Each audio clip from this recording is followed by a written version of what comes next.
যারা আপনারা কীর্তন শুনছেন, বাড়িতে গোবিন্দ সেবা দেন, আপনারা সকলে জানেন আপনারা প্রত্যেক দিন ভগবানকে যারা নিত্য ভোগ দেয় তারা কেউ বা 2 বার দেয়, কেউ বা 3 বার দেয়, কেউ বা 4 বার, খুব বড়দের হলে 5 বার, তার বেশি তো ভোগ আমরা দেই না। কিন্তু ভগবান শ্রী গোবিন্দ দণ্ডে 10 বার সেবা করতেন, মানে দণ্ডে 10 বার খেতেন, দণ্ডে 10 বার। এক দণ্ড মানে কত মিনিট সময় জানেন? এক দণ্ড মানে হচ্ছে 25 মিনিট। তাহলে দণ্ডে যদি 10 বার কেউ খায় তাহলে প্রতি 2 মিনিট 26 সেকেন্ড অন্তর একটা ছেলেকে খেতে দিতে হতো। এর পরেও মানুষে বলে আমি ভগবানকে এত কিছু খেতে দিচ্ছি, তাও কেন আসছেনি আমার ঘরে কি জানি। ওই জন্য তো দেখে শুনে রাজার ঘরে জন্ম নিয়েছে, ভিখারির ঘরে নেয়নি। তো জানতো গরিবের ঘরে নিলে খেতে দিতে পারবে না, তখন আমার কি হবে? ইহজগতের ব্যাংকে আমার অনেক টাকা, পরপারের ব্যাংকে আমার কিছু নেই, ওটা শূন্য। সেই ব্যাংকটা হচ্ছে এই ব্যাংক, হরিনামের ব্যাংকে আমি যদি কিয়দংশ রেখে যেতে পারি তাহলে যাওয়ার সময় আমার যাওয়ার পথটা সুগম হবে, সুন্দর হবে, সুশীল হবে। তাই কমিটির মায়েরা আপনাদের কাছে যাচ্ছে, দান পাত্র নিয়ে আপনারা যেমন ভাবে পারবেন ওনাদেরকে সাহায্য করবেন। কেন? ভগবান শ্রী গোবিন্দের আঙুলে 1 টুকরো কাপড় দিয়ে দ্রৌপদী রক্ত নিবারণ করেছিল বলে ভগবান শত সহস্র বসন দিয়ে দ্রৌপদীর লজ্জা নিবারণ করে দিয়েছে। যদি সেই বিশ্বাস আমার থাকে, আমি যদি সেই বিশ্বাসে কীর্তন শুনতে আসি, তাহলে আমি কাউকে খালি হাতে ফেরাবো না। তাই দানের শুরুতে আমার মা গোবিন্দ সেবার জন্য 101 টাকা দান করছে। নিতাই গৌর প্রেমানন্দ। হরি বল, হরি বল, হরি বল। তাই মা যশোমতী গোপালকে কোলে নিয়ে আদর করে সুন্দর করে কোলের মধ্যে করে নিয়ে ঘুম পাড়িয়ে দিয়েছে। আর এই যখনই ঘুম পাড়িয়ে দিয়েছে, এই ঘুম পাড়িয়ে দিয়ে গোপাল যখন গভীর নিদ্রা বিভূত হলো, আর সেই নিদ্রা বিভূত হওয়ার পর পরের দিন প্রভাতকালে মা উঠেছে ঘুম থেকে, আর ঘুম থেকে উঠে তাড়াহুড়ো করে গোপালের জন্য ননি বানাতে চলে গেছে। আর যখন ননি বানাতে গেছে, এখনকার দিনের মায়েরা ননি বানাতে তো পারে না, পারে কি আমি জানি না, আগেকার দিনের মায়েরা পারত। আমার ঠাকুমাকে দেখেছি বানাতে। একটা বড় হাঁড়ি ছিল, হাঁড়ির মধ্যে একটা সোজা লাঠি থাকতো, লাঠিটা একবারে খুব মজবুত, ননির ঘষা লেগে লেগে একবারে তেলের মতো, আর লাঠিটার গায়ে একটা দড়ি থাকতো, ওইটা দিয়ে টানতো, আর যত দুধটাকে টানা দিত এইভাবে তত নবনী উঠে আসতো, আর ননিটার নিচ থেকে উঠে উঠে একটু একটু করে ভেসে ভেসে আসতো। ভগবানকে ঘুম পাড়িয়ে দিয়ে প্রাতঃকালে গোবিন্দ সেবা দেবে বলে মা কি করলো? উঠে ননি বানাতে চলে গেল। আচ্ছা বলো, তা মায়ের হাতে যদি সোনার সবকিছু থাকে, অলংকার, গলায় সোনার বালা, সোনার হার, আর এই সব যদি থাকে, যখনই ওই দ্বন্দ্ব ধরে টানছে মায়ের একটা গহনার সঙ্গে আরেকটা গহনা, তখনই ধাক্কা খাচ্ছে, সুন্দর একটা মিষ্টি সুর উৎপন্ন হচ্ছে। আর যখনই সুরটা উৎপন্ন হচ্ছে, এই উৎপন্ন হওয়ার সঙ্গে সঙ্গে কিছুক্ষণ পরে যখন সেই সুরটা ভগবানের কানে গেল, গোবিন্দের ঘুম ভেঙে গেল।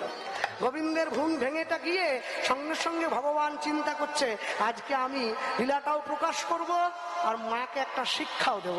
তাই আস্তে আস্তে করে ভগবান উঠে মায়ের কাছে যাচ্ছে, ছোট ছোট দুটো পা ফেলে ননি সেবা করার জন্য, মানে মোট কথা ননি খাওয়ার জন্য। আর মা ওইভাবে হাত দিয়ে মন্থন, দণ্ডটা ধরে মন্থন করছে। বৈষ্ণব মহাজন লিখছে, দেখো দধি মন্থন ধ্বনি,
দধি মন্থন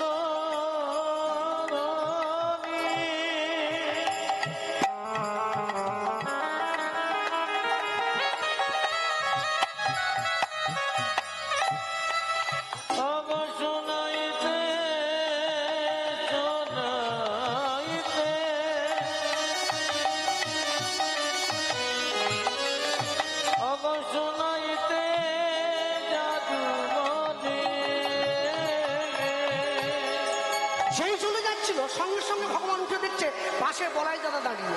একই রে দাদা, তুই বড় ভাইকে দেখতে পেলি। বড় ভাই কত বড় দাদা, বলরাম। যেই বলরামকে দেখতে পেয়েছে আর বলরামকে দেখেই সঙ্গে সঙ্গে ভগবান ছুটে কাছে এগিয়ে গেছে। দাদা হাতটা ধরে নিয়েছে। কি আমি একা যাবো কেন, তুই আমার সঙ্গে আয় না। যে এ কথা বলেছে বলরাম কিন্তু ভগবানের থেকে বড়। কেন বড় মনে রাখবেন, সব সময়ের জন্য ভগবান যে কর্ম করেছে তার পিছনে একটা কারণ ছিল, কারণ না হলে কোনো কর্ম করেনি। এই দাদা বলরাম পূর্ব লীলায় লক্ষণ ছিল, আর ভগবান রাম রূপে জন্ম নিয়েছিলেন। আর যখনই এই কথা বলেছে সঙ্গে সঙ্গে ভগবানের মনে পড়ে গিয়েছে বড় ভাইকে পূর্ব লীলার কথাটাও মনে করিয়ে দিতে হবে। আর এই চিন্তা করে ভগবান কি করছে না, পূর্বলীলার কথাটা বড় ভাইকে স্মরণ করিয়ে দিচ্ছে। মনে রাখিস পূর্বলীলায় যেদিনকে রাবণকে মেরে মা সীতাকে উদ্ধার করে আমি আমার রাজত্বে ফিরিয়ে এনেছিলাম, সেদিনকে সবাই কত আনন্দ করেছিল।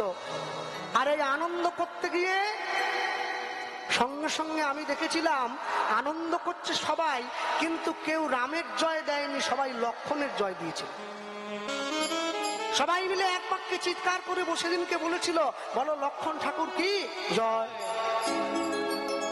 রাম আস্তে আস্তে করে গিয়ে লক্ষণের হাত ধরে বলেছিল, দাদা আমি একটা কথা বলি, তুমি তো লক্ষণ আমি তো রাম, তা তুমি যদি আমার ছোট ভাই হয়, আমি যদি বড় ভাই হই, তাহলে রাবণকে তো আমি মেরেছি, সবাই তোমার জয় দিচ্ছে কেন? লক্ষণ সেদিন বলেছিল, তুমি যদি ভাই হয়ে ভাইয়ের মতো কাজ না করতে পারো, কেউ তোমার জয় দেবে না, সকলে আমার জয় দেবে। তাহলে কেন, আমি কি এমন অন্যায় করেছি? সঙ্গে সঙ্গে লক্ষণ বলছে, তুই যে 14 বছর আমার সঙ্গে বনবাসে ছিলি, এই 14 বছর প্রত্যেকদিন খাওয়ার জন্য আমাকে একটা করে ফল দিয়েছিস। বলে হ্যাঁ। কোনোদিনও কি বলেছিস দাদা একটা ফল তুমি খেয়ে দেখো? তা কি বলেছি? তুই সারা জীবন আমাকে বলেছিস দাদা ফল ধরো। আমি 14 বছর ধরে তোর ফল শুধু একটা করে ধরে রেখে দিয়েছি, কোনোদিন খাইনি। বড় হলে হবে না, বড় হওয়ার মতো কাজ করতে হবে। যে এই কথা বলেছে বলা মাত্র সঙ্গে সঙ্গে রামচন্দ্র পরীক্ষা করার জন্য বলে উঠলো, তাহলে আমি যদি তোমাকে ফল দিয়েই থাকি, তুমি যদি সেই ফল না খাও, তাহলে ফলগুলো আমাকে এনে দেখাও। হনুমান বলার সঙ্গে সঙ্গে ফলগুলো নিয়ে এসেছে, বিরাট ফলের জুড়ি। সব ফল গোনা হয়েছে, 14 বছরে যা ফল দিয়েছিল সব মিলেছে, কিন্তু 5টা ফল কম হয়ে যাচ্ছে। একই রে, একই দাদা, তুমি যে বললে তুমি একটা ফলও খাওনি, এই তো 5টা ফল খেয়েছো, 5টা ফল গন্তিতে কম হয়ে যাচ্ছে। যে কথা বলেছে লক্ষণ সঙ্গে সঙ্গে বলছে, যে 5 দিন তুই আমাকে ফল দিসনি, সেই 5 দিন 5টা ফল কম হয়েছে। বলে এটা হতেই পারে না, আমার এই ভুল হতে পারে না, আমি আমার ছোট ভাইকে না দিয়ে কোনোদিন খাবো, এই ভুল আমার হতে পারে না। আমি তোমাকে সব দিন ফল দিয়েছি, তুমি ভুলে গিয়েছো, ভুল করে খেয়ে নিয়েছো, এখন আমার ঘাটে দোষ চাপিয়ে দিচ্ছ। লক্ষণ সঙ্গে সঙ্গে বলছে, তাহলে কাজ কর, তুই মনে করে নে তুই আমাকে কোন কোন দিন 5টা ফল দিস। বলে মনে করাও, মনে কর। কি, যেদিন প্রথম বনবাসে এসেছিলাম সেদিন কোনো ফল দিস নাই। যেদিন তোর ইচ্ছায় রাবণ রাজা মা সীতাকে হরণ করে নিয়ে গেল, সেদিন কোনো ফল দিলি না। দুদিন হয়ে গেছে। আর যেদিন সুগ্রীবের সঙ্গে মিলে বালিকে বধ করতে গেলি, সেদিন ফল দিতে ভুলে গিয়েছিস। 3টে হয়েছে। আর যেদিনকে তোর ইচ্ছায় আমার শক্তিশাল হয়েছে, সেদিন কোনো ফল দিস নাই। আর আজকে 14 বছর পূরণ হচ্ছে, অযোধ্যায় ফিরে এসেছিস, কোনো ফল দিলি না। 5 দিন 5টা ফল কম আছে। যে কথা বলেছে সঙ্গে সঙ্গে রামচন্দ্র গিয়ে লক্ষণের হাতটা ধরে নিয়েছে, দাদা তুমি আমায় ক্ষমা করে দাও, আজকে আমি রাম হয়ে জগতের কাছে স্বীকার করে নিচ্ছি তুমি তো আমার দাদা, তুমি আমার ছোট ভাই হয়েছিলে, কিন্তু পরবর্তী লাইন যখন তুমি যাবে আমি তোমায় কথা দিলাম আমি রাম ছিলাম তুমি বলরাম হবে। আমি রাম ছিলাম তুমি বলরাম হবে। দাদাই আমি রাম ছিলাম তুমি বলরাম হবে। আমি রাম ছিলাম তুমি বলরাম হবে। আমায় দাদা হওয়ার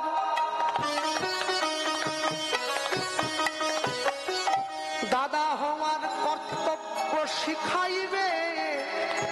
আমি রাম ছিলাম তুমি বলরাম হবে। সেদিন থেকে ওই যে প্রতিজ্ঞা হলো, তাই দাপর লীলায় সেই লক্ষণ বলরাম হয়ে জন্ম নিয়েছে, আর ভগবান ছোট হয়েছে ছোট ভাই। আর আজকে যখনই বলরামকে দেখতে পেয়েছে হাতটা ধরে নিয়েছে। মনে রাখবে, সনাতন ধর্ম আমি শুরুতে বলেছিলাম কাউকে কোনোদিন ছোট করতে শেখাই। বাড়ি চলে যান, চাই বসে থাকুন, চাই ঘুমিয়ে পড়ুন, আমি জানি না আমার কণ্ঠস্বর মাইকের মাধ্যমে কদ্দূর পর্যন্ত যাচ্ছে, কিন্তু রাতের অন্ধকারে যা প্রচার করে গেলাম খাঁটি কথা, কথা কাটতে পারবেন না, শুনতে হবে। আমি আসি চাই না আসি, কেন জানেন? বিবেকানন্দ বলেছিলেন গর্ব করে বলবে আমি হিন্দু। এমনি এমনি বলেননি। আমাদের ঐতিহ্য, আমাদের সংস্কৃতি, আমাদের সাধনা আমাদেরকে টিকিয়ে রেখেছে। আমরা কোনোদিন পিছে হটিনি, আজও হাঁটবো না। কেন? সেই শিক্ষা আমরা পেয়েছি। আমি বলতে গিয়ে বলবো, ভারতবর্ষের সব থেকে সফল রাষ্ট্রপতি যার নাম আপনারা শুনেছেন, তিনি ভারতবর্ষকে অনেক কিছু দিয়েছেন। ইউটিউবের মাধ্যমে যে কথা আমার সব থেকে বেশি ভাইরাল হয়েছিল, সেই মানুষটার নাম হচ্ছে ডক্টর এপিজে আব্দুল কালাম। নামটা শুনে কি মনে হচ্ছে? মানুষটা হিন্দু? না না, তো মুসলমান। ভালো নাম হচ্ছে আবুল ফকির জয়নুল আবেদিন কালাম আজাদ। ছোট করে বললে ডক্টর এপিজে আব্দুল কালাম। বলো, আকাশের শোভা চাঁদ, চাঁদের শোভা তারা, বৃন্দাবনে কৃষ্ণ শোভা নদিয়াতে গোরা, গ্রামের শোভা বাড়ি আর ঘাটের শোভা হাড়ি, মুসলমানের শোভা তার বড় বড় দাড়ি। যে মুসলমানের দাড়ি নাই বলে ওটার কোনো দাম নাই, ওটা আমাদের ধর্ম পালন করছে না। হ্যাঁ, আর সেই সঙ্গে সব সময়ের জন্য মনে রাখতে হয় বৃন্দাবনের খেলা হলো বংশী বাদন, আর নবদ্বীপের খেলা হচ্ছে হরিনাম সংকীর্তন। বৃন্দাবনের খেলা হচ্ছে মাঠে দৌড়া দৌড়ি, আর নবদ্বীপের খেলা হলো ধুলায় গড়াগড়ি। আর সবশেষে হরিবাসরের শোভা হচ্ছে প্রেমানন্দে নিতাই গৌর। হরিবল হরিবল হরিবল। তাহলে এপিজে আব্দুল কালাম যার নামটা বলছি, তার নামটা শুনে আপনারা সকলে বুঝে গিয়েছেন, শিক্ষিত সমাজ যারা রয়েছেন জ্ঞানী গুণীজন, যে এপিজে আব্দুল কালাম তিনি মুসলমান ছিলেন, তিনি হিন্দু নন। আচ্ছা বলুন, মুসলমানের যদি দাড়ি তার শোভা হবে, তাহলে এপিজে আব্দুল কালামের দাড়ি নেই কেন? এত স্কুলে কলেজে ইউনিভার্সিটিতে এত জায়গায় তার ছবি, তার এত লেখা বই, স্কুলের গেটের বাইরে তার বাঁধানো ছবি, কোনো জায়গায় তার দাড়ি নেই কেন? মনে রাখবেন, এপিজে আব্দুল কালাম মুসলমান ছিলেন কিন্তু ভালোবাসতেন হিন্দু ধর্মকে। সারা জীবন ধরে সম্মান করেছেন। বিদেশ থেকে পড়াশুনো করে আসার পরে তার মায়ের কাছে গিয়ে জিজ্ঞাসা করেছিলেন হাত জোড়ো করে, মা তুমি আমায় বলতে পারো কি করলে মানুষ হওয়া যায়? আমাদের বাড়ির ছেলে মেয়েরা মাধ্যমিক উচ্চ মাধ্যমিক পর্যন্ত পড়ে বলে আমরা অনেক বড় শিক্ষিত হয়েছি। যে ছেলেটা লন্ডন থেকে ডক্টরেট করে এসছে, সে তার মায়ের কাছে গিয়ে বলছে, মা তুমি বলতে পারো কি করলে মানুষ হতে পারি? হ্যাঁ, আমার বাবা আমাকে বলেছিল মৃত্যুর আগে, বলে জানো কৃষ্ণ, আমি তোমায় একটা কথা বলি। আমার বাবা খুব শিক্ষিত মানুষ ছিলেন। আমার বাবা আমার শিক্ষা দিয়েছিলেন হাত ধরে, জানো জীবনে যেদিন তুমি 5টা বই পড়বে, 5টা বই, যে কোনো 5টা বই, তোমার মনে হবে তুমি জ্ঞানের প্রথম ধাপিতে পা দিয়েছো। তুমি যখন 50টা বই পড়ে নেবে, তোমার মনে হবে তোমার থেকে জ্ঞানী পৃথিবীতে আর কেউ নেই। তোমার সবার সঙ্গে তর্ক করতে ইচ্ছা হবে, তোমার মনে হবে আমি সব জানতাম। তুমি যেদিন 100টা বই পড়বে, তোমার মনে হবে মানুষের সঙ্গে বেশি কথা বলা যাবে না, মানুষ তোমার ভালোবাসার দাম দিচ্ছে না, মানুষের থেকে দূরে থাকতে চাইবে। আর তুমি যেদিনকে 200 বই পড়ে ফেলবে, তুমি আর ঘরে থাকবে না, তুমি ঘরের কোনায় থাকবে, কারোর সঙ্গে কথা বলবে না, তুমি একটু একটু করে লিখতে অভ্যাস করবে। আর যেদিন তুমি 300টার বেশি বই পড়বে, তুমি প্রকৃত লেখক হবে, তুমি প্রকৃত সাধক হয়ে যাবে পৃথিবীর মাটিতে। এপিজে আব্দুল কালাম তার মায়ের কাছে গিয়ে প্রশ্ন করেছিল, মা আমায় বলতে পারো কি করলে মানুষ হওয়া যায়? মা উত্তর দিচ্ছে, এই পৃথিবীতে প্রকৃত মানুষ কারা জানিস? কারা? যারা হিন্দু ঘরে জন্ম নিয়েছে। যদি পারিস কোন হিন্দু ভাইকে গিয়ে জিজ্ঞাসা করিস কি করলে মানুষ হব। এপিজে আব্দুল কালামের ছোটবেলাকার একজন বন্ধু ছিলেন, যে বন্ধুর নাম হচ্ছে সৌম্য সরকার। তিনি পেশায় একজন স্কুল শিক্ষক ছিলেন। তার কাছে গিয়ে এপিজে আব্দুল কালাম প্রশ্ন করছে, বন্ধু আমায় বলতে পারিস কি করলে মানুষ হতে পারবো? সঙ্গে সঙ্গে সেই বন্ধু বলে উঠলো, তুই কত বড় শিক্ষিত ছেলে, আর আমি সামান্য স্কুল শিক্ষক, তোকে জ্ঞান দেবো সেই ক্ষমতা আমার আছে? বলে, বল না, আমার মা বলেছে। কি করেছিল জানেন? ঘর থেকে একটা গীতা বের করে এনে এপিজে আব্দুল কালামের হাতে দিয়েছিল, বলেছিল এই বইটা পড়, তুই মানুষ হওয়ার ঠিকানা পেয়ে যাবি। আর যেই এই বইটা হাতে দিয়েছে, বলেছিল, বন্ধু গীতা তো হিন্দুরা পড়তে পারে, গীতা কি সবাই পড়তে পারে? আমি তো মুসলমান। বন্ধু উত্তর দিয়েছিল, গীতা সবাই পড়বে, গীতা কোনো ধর্মগ্রন্থ নয়, হিন্দু মুসলমান শিখ খ্রিস্টান জৈন বুদ্ধ, গীতা সবার জন্য, গীতা কোনো ধর্মগ্রন্থ নয়, গীতা নিজেকে নিজে জানার জন্য ভগবানের মুখনিসৃত বাণী। সারা জীবন ধরে গীতা পড়েছে। মৃত্যুর আগে সাংবাদিকরা তার সামনে ক্যামেরা ধরে একটা প্রশ্ন করেছিল, আপনি বলতে পারেন আপনি সারা জীবন ধরে গীতা পড়ে কি শিখেছেন? What do you learn about Gita? APJ Abdul Kalam উত্তর দিয়েছিলেন, রাষ্ট্রপতি তো কঠিন করে বললেন, তিনি বললেন, মনে রাখবেন, bridge and wall are made with the same materials. Bridge মানে সেতু, ওয়াল মানে প্রাচীর। ব্রিজ অ্যান্ড ওয়াল, সেতু এবং প্রাচীর, আর মেড তৈরি হয় উইথ দ্য সেম মেটেরিয়ালস, একই রকমের কাঁচামাল দিয়ে। সেতু বানাতেও ইট চুন সুরকি লাগে, আর পাঁচিল বানাতেও ইট চুন সুরকি লাগে। বাট কিন্তু ব্রিজ জয়েন্টস দ্য পিপল। সেতু কি করে? মানুষে মানুষের মধ্যে মেলবন্ধন ঘটায়, ওপারের মানুষকে এপারে আসতে সাহায্য করে। অ্যান্ড ওয়াল, প্রাচীর কি করে?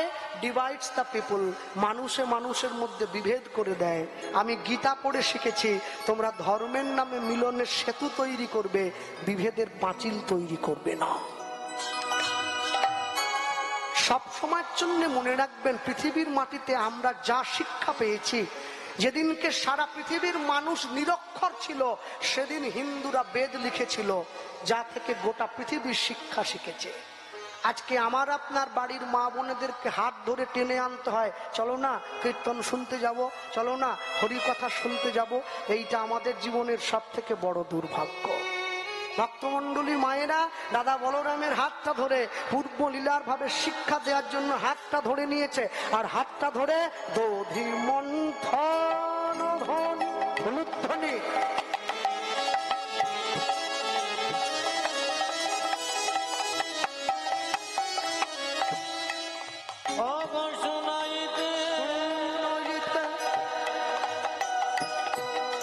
শুনইতে জাদু মনি অবদলি মন্থন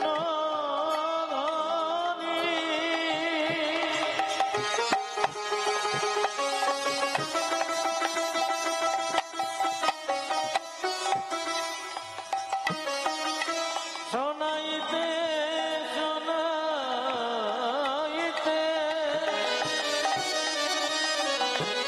জাদু মনে।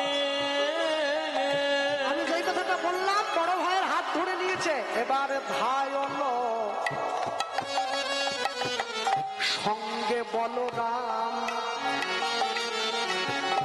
ভাই বলো সঙ্গে বলরাম, এবারে ভালো সঙ্গ বলরাম এবার ধান সঙ্গে বলরাম। আর যখনই মায়ের ওই সুন্দর ওই কঙ্কনের আওয়াজটা শুনতে পেল, ওগো কঙ্কন কন কন ঝঙ্কৃত ঝন ঝন, কঙ্কন কন কন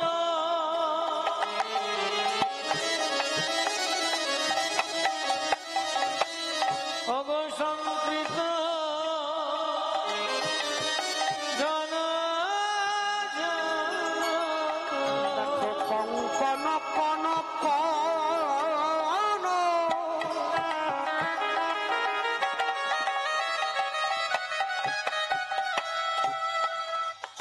ঝঙ্কৃত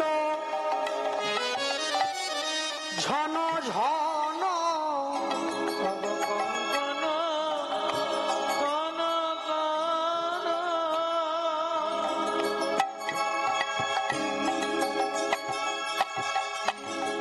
ওগো ঝঙ্কৃত ঝন ঝন শুনি আনন্দিত ভেল শ্যাম, শুনি আনন্দিত ভেল শ্যাম, শুনি আনন্দিত ভেল শুনি আনন্দিত ভেল এবার বলি মায়ের কাছে দাদা গিল, ওগো মায়ের কাছে দাঁড়াইল দেখো মায়ের কাছে দাদা গিল, দেখো মায়ের কাছে দাঁড়াইল ওই দেখো প্রেম নবনী খাইবার তবে, দেখো মায়ের কাছে দাঁড়াইল ওগো প্রেম নবনী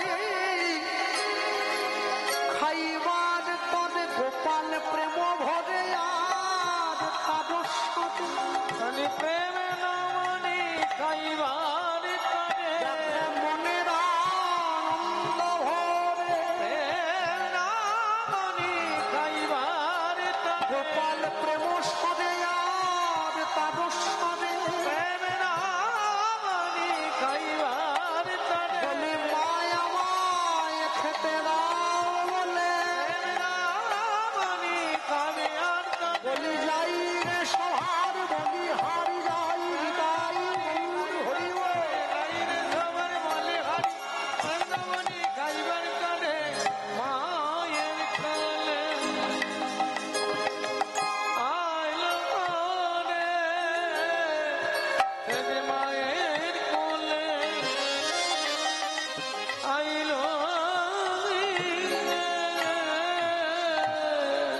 মায়ের কাছে দাঁড়িয়েছে। আর যখনই মায়ের কাছে দাঁড়িয়েছে, মায়ের কাছে দাঁড়িয়ে মা যখনই, মা তো পিছনের দিকে ধ্যান দেয়নি, এক কোণে মাখন তুলছে। ভগবান চিন্তা করছে মাকে যদি আমি না জানাই আমি এসে গিয়েছি, মা জানলো কি করে? কি করলো জানেন? আস্তে আস্তে করে নরম নরম হাতটা দিয়ে মায়ের পিঠে ধরেছে।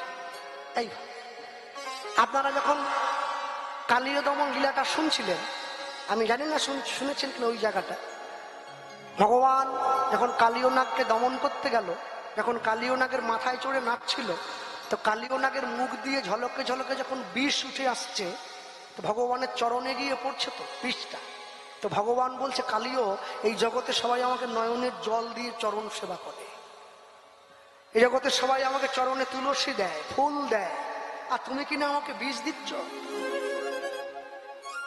কালীয় তখন ভগবানকে বলছে, প্রভু যাকে তুমি নয়নে জল দিয়েছ, অন্তরে প্রেম দিয়েছ, সে তোমায় নয়নের জল দিল, অন্তরের প্রেম দিল। যার তুমি সুন্দর দুটো হাত দিয়েছ, সুন্দর মন দিয়েছ, সে তোমার চরণে ফুল দিল। কিন্তু তুমি তো আমার নয়নে জলও দাও নাই আর অন্তরে প্রেমও দাও নাই, আমাকে হিংসা দিয়েছ আর মুখে বিষ দিয়েছ, তাই আমি তোমাকে বিষ দিয়েই সেবা দিচ্ছি। মনে রাখবেন, ভগবানকে যে যেমন ভাবে ভালোবাসবে ভগবান তার, শুধু ভালোবাসার তফাৎটা বুঝে নিতে হবে। ভাবুন তো, এত রাত্রিতে অনেকে মনে মনে ভাবছে চলো 10:30 বাজে, ছেলেটা তো কালকে বিকেল 4টে থেকে গাইবে, কালকে আসবো, আজকে গিয়ে বাড়িতে মাইকে ঘরে শুয়ে শুয়ে শুনে নেবো। মনে মনে ভাবছে যারা, ঘরে গিয়ে মাইকে শুয়ে শুয়ে শুয়ে শুনবো। আর অনেকে চিন্তা করছে না না বাড়ি যাব না, কীর্তনটা শেষ হলে তারপরে যাবো, একটু বসে শুনি। তাহলে দুজনেই তো শুনবে, যে মাইকে শুনছে সেও শুনবে আর যেখানে বসে শুনবে সেও শুনবে, তাহলে দুজনের শোনার মধ্যে তফাৎ হবে না? তফাৎটা একটা আছে। তফাৎটা কি জানেন? মাইকে কীর্তন শোনা আর টিভির গঙ্গাতে ডুব দেওয়া দুটো এক জিনিস। অনেক সময় সিরিয়াল সিনেমায় গঙ্গা দেখা যায়, টিভিতে সিনেমা হচ্ছে, সেখানে দেখা গেল নায়ক এসে গঙ্গায় চান করছে। তা কেউ যদি মনে করে সিনেমা যখন চলছে তাহলে গঙ্গায় যাওয়ার কি দরকার, টিভির মধ্যে হাত ঢুকিয়ে টিভির গঙ্গা থেকে জল একটু মাথায় নিয়ে নিলে কেমন হয়? ওই টিভির গঙ্গাতে হাত ঢুকিয়ে যেমন জল কোনোদিন মাথায় নেওয়া যায় না, মাইকের মাধ্যমে কীর্তন শুনলে কীর্তনের মূল্য অনুধাবন করা যায় না। কাছে বসে শুনতে হবে, কাছে বসে শুনলে তবে তো তুমি এর ফল পাবে।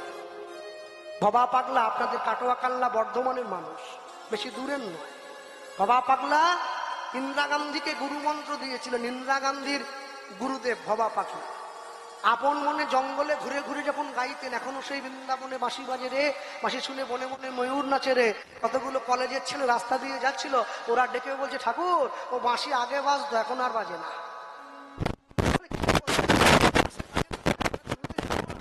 বয়স হয়েছে তো, আরে কৃষ্ণ মরে গেছে কবে?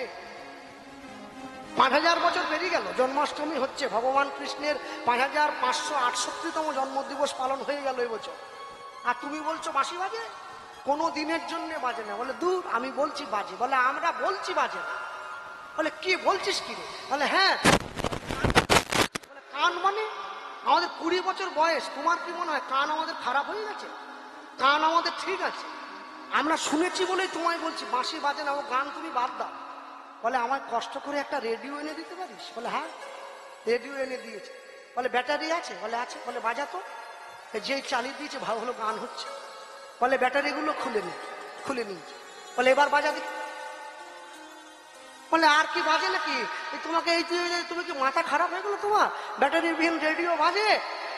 বলে ব্যাটারি বিহীন যেমন রেডিও শোনা যায় না, প্রেম ছাড়া তেমনি গোবিন্দের বংশীর ধ্বনি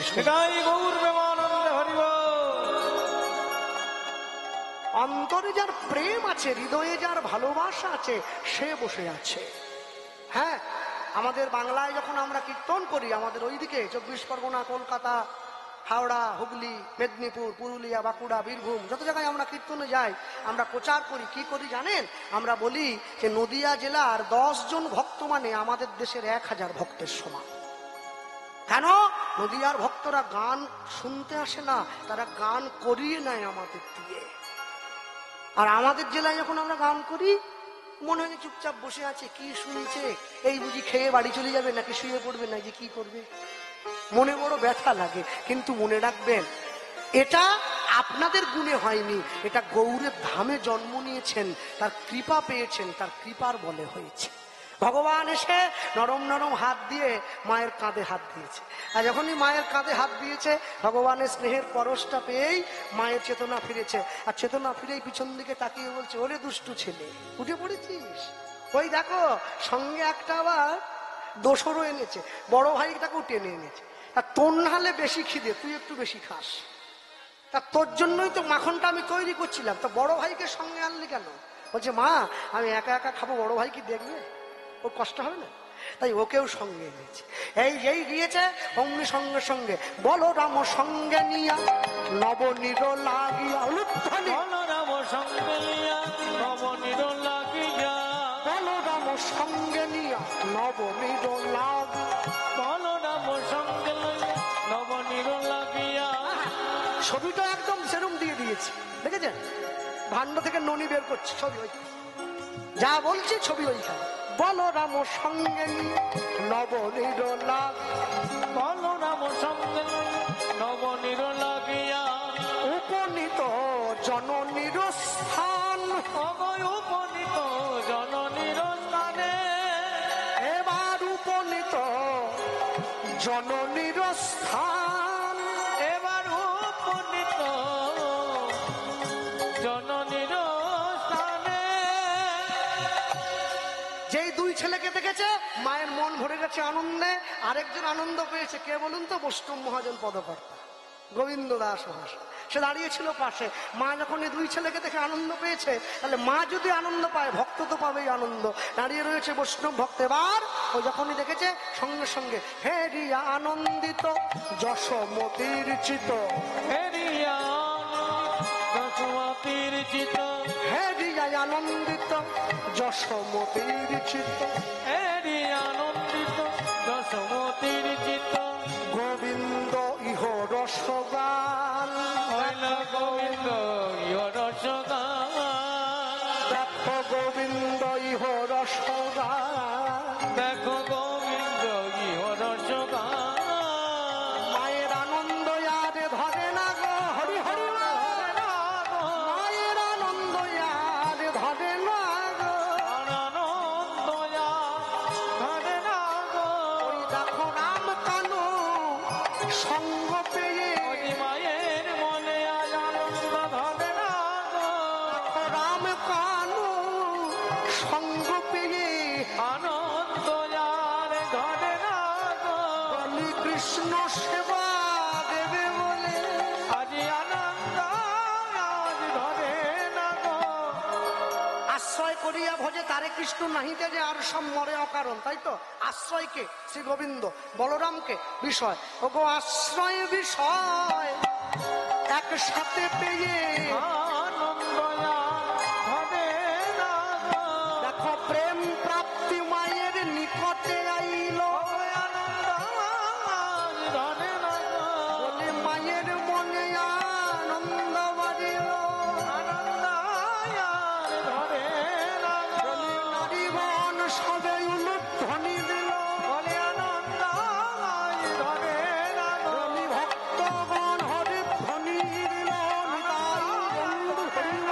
ভক্তগণে হরি ধ্বনি দিল, আনন্দয়া ধরে না গো, আনন্দয়া ধরে না গো, আনন্দয়া আহা, ধরে না গো।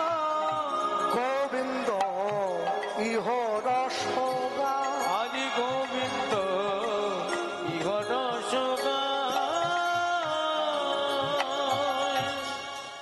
ভগবান দাঁড়িয়ে পড়েছে। আর যখনই ভগবান দাঁড়িয়ে পড়েছে, মা কি করলো? ভগবানকে টান দিয়ে একটা কোলের মধ্যে নিয়ে নিয়েছে। এই হাত থেকে টেনে এদিকে নিয়েছে, আবার এই হাত থেকে টেনে ধরে এইদিকে নিয়ে, বলরামকে এই কোলে, কৃষ্ণকে এই কোলে, দুজনকে দু কোলে নিয়ে নিয়েছে। আর দুজনকে দু কোলে নিয়ে দু কোলের মধ্যে বসিয়ে মা এইবার মন্থন দণ্ড করে টান দিচ্ছে। ভগবান মনে মনে চিন্তা করছে, এ কি হলো? মা মনে মনে ভাবছে, আমি তোমার কাছে ননি সেবা করার জন্য এসেছি, আর তুমি ননির থেকে, আমার সেবার থেকে ননি বানানোর উপরে বেশি গুরুত্ব দিচ্ছ। আমি তো মানব না মা। ভগবান মনে মনে সিদ্ধান্ত নিয়ে ঠিক করলেন, সবার আগে মায়ের ঘোড়াটা বন্ধ করে দিতে হবে। মায়ের ঘোড়াটা বন্ধ করতে হবে। কোন ঘোড়া? মা যে ননি নেওয়ার জন্য ওই যে মন্থন দণ্ডটাকে ঘুরাচ্ছে না, এইরকম করে ওই ঘোড়াটাকে বন্ধ করতে হবে, মানে কর্মটাকে বন্ধ করে দিতে হবে। আস্তে, যে কজন আছেন মন দিয়ে আস্বাদন করুন, খুব কঠিন লীলা মাধুর্য। এই যে ঘোরাচ্ছে মন্থন দণ্ডটা, ভগবান মনে মনে চিন্তা করছে, মায়ের কর্মটাকে বন্ধ করে যদি না দিতে পারি, তাহলে মা তো আমার দিকে তাকাবে না। তাহলে কর্মবন্ধনটাকে বন্ধ করতে হবে। কর্মবন্ধনে মানুষ ঘুরছে ওই মন্থন দণ্ডের মতো। এই মন্থন দণ্ডটা কোনটা? এই মন্থন দণ্ডটা হচ্ছে আমাদের পৃথিবীতে আমাদের এই কর্ম। আর যে ভাণ্ডের মধ্যে ননিটা তৈরি হচ্ছে, ওই ভাণ্ডটা হচ্ছে পৃথিবী। আর যে ননিটা তোলার চেষ্টা করা হচ্ছে ওইটা হচ্ছে কামনা বাসনা রূপ নবনী।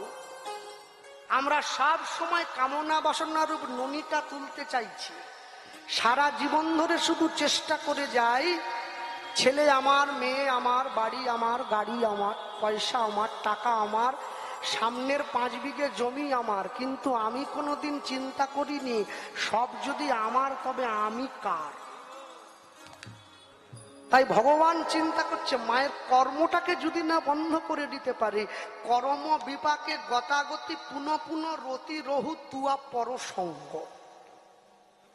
ভক্তমণ্ডলী, ভক্তিমতী মায়ের, তাহলে যদি কর্মটাকে বন্ধ করে দিতে না পারি, মা কিন্তু কাজ ছেড়ে আমার দিকে তাকাবে না, আমার দিকে খেয়াল দেবে না। ভগবান কি করলেন, আস্তে আস্তে করে ওই ছোট ছোট হাত দিয়ে ওই যে মন্থন দণ্ডটা ধরেছিলেন, ওই মন্থন দণ্ডটা এইবারে শক্ত করে ধরে নি যাতে মার ঘুরোতে না পারে। কেন ঘুরোতে গেলেই তো ভগবানের হাতে ব্যথা লেগে যাবে। আর যখনই ওইটা ধরে নিয়েছে, মা সঙ্গে সঙ্গে বলছে, ওরে দুষ্টু ছেলে, আমার কাজের ক্ষতি করতে এসেছিস বলে হাতটা আবার ছাড়িয়ে দিয়ে আবার দণ্ডটাকে নিয়ে ঘোরাচ্ছে। ভগবান চিন্তা করলো এমন একটা কোনো কাজ করতে হবে যেন মা নিজের থেকে সমস্ত কাজ ফেলে দিয়ে আমাকে ছুটে গিয়ে বুকে জড়িয়ে ধরে। মনে রাখবেন, যারা ভগবানকে ভালোবাসে, যারা কৃষ্ণকে ভালোবাসে, যারা গোবিন্দকে ভালোবাসে, তাদের জীবনে কষ্ট অনেক বেশি। আর যারা ভগবানকে ভালোবাসে না, তাদের জীবনে কোনো কষ্ট নেই, তারা সুখে আছে। আমাকে অনেকে বলেছে ওই লোকটা জীবনে কোনোদিন কোনো মন্দিরে 10 টাকা দেয়নি। আপনি দেখুন, ওর বাড়ির 4টে ছেলে, 4টেই সরকারি চাকরি করে। আর আমি আমাদের পাড়ার থেকে হরিনামের জন্য ভিক্ষা করতে এলে 501 টাকা দেই। আমার বাড়ির ছেলেরা চাকরি করবে কি, ফুচকার দোকান করেছিল সেটাও চলেনি, বেকার হয়ে ঘুরে বেড়াচ্ছে। ভগবান মনে মনে চিন্তা করছে, আমি যদি তোমার থেকে আস্তে আস্তে করে তোমার কর্মবন্ধনের বোঝাটাকে একটু দূরে না করি, তোমাকে আপন করে নেব কি করে? পুরনো সোনাটা শ্যাকরার কাছে বিক্রি করতে গেলে দোকানদার আগুনে পুড়িয়ে সোনার খাদটা বাদ দিয়ে দেয়, তারপরে সোনাটাকে কেনা হয়। তাহলে এই দেহরূপী সোনাটা গোবিন্দ চরণে বিক্রি করতে গেলে আগে কামনা বাসনারূপী খাদটা দুঃখের আগুনে পুড়িয়ে তারপরে সোনাটা গোবিন্দ চরণে দিতে হয়।